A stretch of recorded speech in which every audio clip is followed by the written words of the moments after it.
تعالوا بقى نشوف عروض المهرجان بتقول عندهم عروض ال 100 جنيه وعندهم عروض ال 1000 جنيه. تخيلوا معايا 3 كوفرته مطبوعه ب 1000 جنيه، 3 كوفرته مطبوعه برضو اطفال 900 جنيه، ومعانا 5 ملايات مطبوعين ب 1000 جنيه، و2 ملايه مستورد تركي ب 1000 جنيه. الحاف دبل فيس ب 999 جنيه بس. 5 دفايات ب 1000 جنيه بس. بطانيه مستورده ب 1000 جنيه.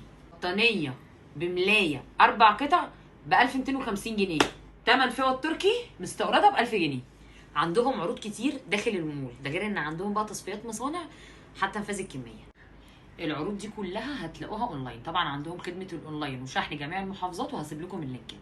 هستناكم يوم 8 في دهب، هيكون في جوائز وهدايا كتير انا اللي هسلمها لكم بنفسي. طبعا العنوان هيكون قريب من صلاح سالم وسط البلد، وكمان بقى المفاجاه في جراج مجاني تقدروا ان انتوا تركنوا فيه براحتكم. واخيرا مع المفاجاه الكبرى، هكسب عروسه من المتابعين حبايب قلب ام خالد، ورها كله على ام خالد، وانا اللي هسلمها